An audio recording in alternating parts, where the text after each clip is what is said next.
Indiana obviously landing another guard in Kanaan Carlyle as he committed over the weekend. The Stanford player, shooting guard, who his statistics are okay. They're not, greatly impressive. They're not bad. And Indiana, that's on top of landing a point guard in Miles Rice, who was the Pac-12 Player of the Year, who's also, his shooting statistics are not great. They're okay. Both of these guys are good free throw shooters, which is always a good sign because Indiana has had horrible problems at the free throw line. And so if you've got a point guard that's a good free throw shooter, that's good because hopefully if he's not distributing, he's either getting to the rim, scoring, or getting fouled. Indiana still needs to add that knockdown shooter, though. They haven't done that. They did have Zach Anderson on a visit yesterday from Florida Gulf Coast, who shot 40% over his career, and that's over 4 years, people. It's not one season. This dude is, he's built up, though. Yeah, 5 of 7 against Indiana last year. Yeah, his numbers have built up as he's gone on. He had a great year last year. I was looking at his actual totals. He's 51 of 111 that last year at 459. So that makes for a lot of his overall numbers. Previous year he was 37.3, 28 of 75, 26 of 64 as a sophomore. He was 6 of 37 as a freshman. So he came a long way as a shooter. That's something. And the fact that he's growing like that is a hell of a sign. Sure. Yeah. No, he's gotten better. And so, over 4 years, you're going to come in and he's going to be experienced shooter wherever he goes, if Indiana does land him. I think it goes back to some things I think we were talking about with Todd Leary, a couple weeks ago, about, in terms of how they're building this thing. And it is good that they're, given the alternative at this point, that they're getting some players in the portal. They're getting a couple guys, dynamic looking guards, and maybe they can grow into better shooters. Obviously they're still young enough that how good of outside shooters they are is not at all set in stone. But at a whole, it still feels like the formula is a little weird because, again, Mike Woodson came in expecting to play modern NBA style basketball, 4 out, 1 in at least. So much of the NBA is really 5 out. But or at least guys moving around. Certainly there are post up games, but it tends to be, you don't tend to sit there with your back to the basket and wait for it. You get post ups out of movement where you're moving around on a roll or whatever, and then you turn your back and post a guy and hit him quick. Obviously more guys operate sort of stationed in the post in college basketball, but you were at least looking for the scenario of, all right, you get a big and then you put shooters around him and you space the floor. And that's not how IU is functioning at any point, and that's not how they're going to function again now if they're going to have Omar Bello and Malik Renew. And I can't see a scenario at this point where they don't play those guys together. I don't see a scenario where those two guys aren't 2 of the best 5 players on the floor. So you're moving Mbako to the 3 again and getting the majority of, a significant amount at least, if not the majority of his minutes there. And then, you're putting 2 guards around him. And again, can you imagine, is that going to be enough gravity, to pull some bodies away from Ballo and Renew, to operate in the middle? I'd be surprised if it is. And it's still better that they're getting, that they've got a couple dynamic young guards to start with. They still have Mbako, they still have Renew, that they got Ballo. There's, they had to go get talent because they had to, again, refurbish the team after you lose as many people as they're going to lose. But it still makes you wonder, okay, just big picture direction, where are they at, or do they have it? And so it does feel like sort of papering over holes just to try to get from one year to the next year to the next year without having sort of a cohesive, overall philosophy that carries you, from year to year to year and into sort of a long-term future.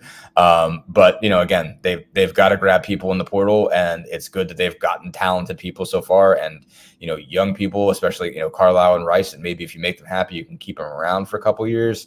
That they don't necessarily be in that NBA, jump level.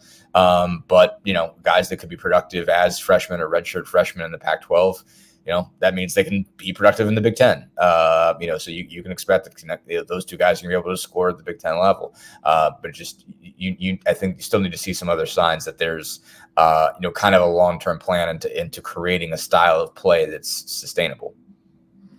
Without question, and they still have 3 spots to fill, even though they have brought 4 in. They still have 3 places to fill, and to be honest with you, they still have needs. They're going to have to land another big, without question. They've got Ballo, who was land, and he's going to, without question, be playing in that number 5 spot. Right. But they need a backup big. I mean, and that's a weird thing to look for, is somebody who's going to be satisfied being a backup big.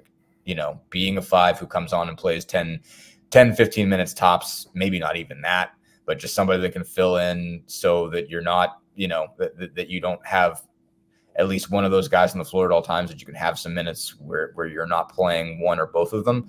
And so, they do need at least one more body in there. But you have to get a guy that's okay with being in that body. And so you're probably looking at a 4th-year guy who wants to raise up his level, but, you need somebody that's going to be okay with that, and so that means, in terms of that means that's the case in a lot of levels of, that obviously affects probably whatever NIL deal you can get, they need somebody that's got to be okay with being an 8 to 10 minute guy.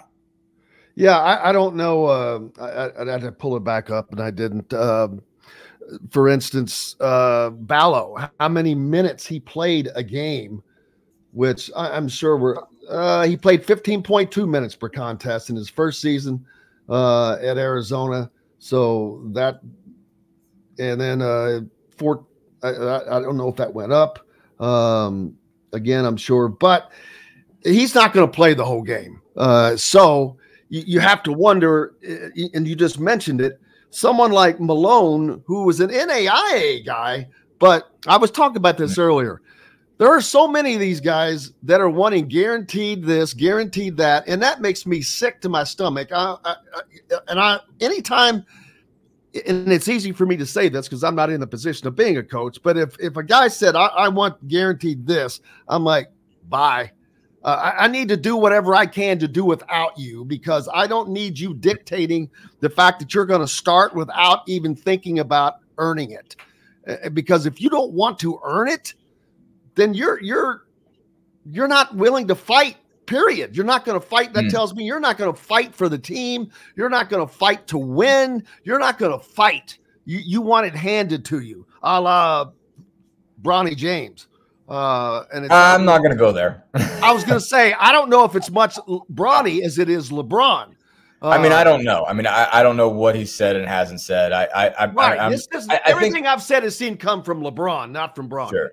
Right. I mean, I think the issue, is like not an issue. I mean, like, you've obviously flipped the scenario into, with the portal and with NIL and everything like that, you're looking at what's like, and I'm trying to apply it to real life, but it makes it an unmanageable situation for coaches. But, you're looking at it as, okay, you have leverage.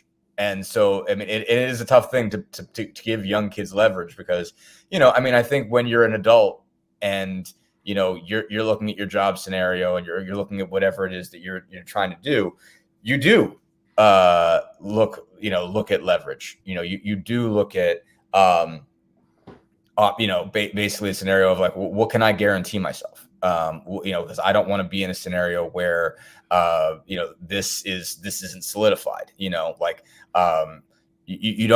want fewer scenarios where your salary isn't steady, where your life isn't based on commission. And if you don't get it, then you don't make rent that month, and so it's just like, you are giving these kids the opportunity where they have leverage and they're trying to use it to say like, okay, like I want to go someplace.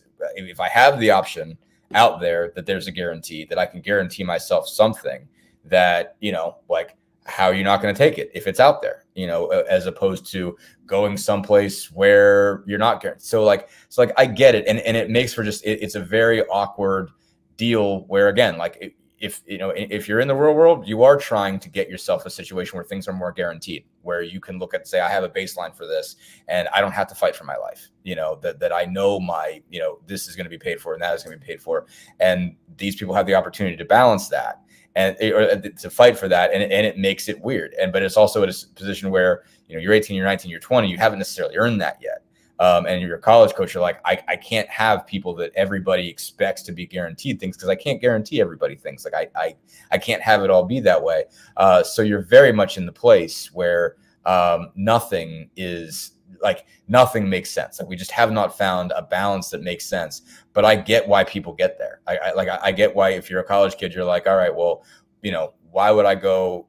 Does it make sense for me to go to a big mid-major, if I'm a third or fourth year college guy, when I can go someplace else and know I'm going to play and make more, NIL money, even if I'm not going to play in the NBA anyway, and it's just like, okay, like, why wouldn't I go someplace where I can set myself up as well as possible, make the most out of college basketball and get out of it and move on with my life and have a nest egg when I go sell insurance, like that. These are things that they've got to consider. And so it is a very weird place that college basketball is in. And so it's hard to set the same standards, but also, like, again, I get where kids are coming from. It's a weird deal right now. And, I don't know how long it's going to take for things to rebalance.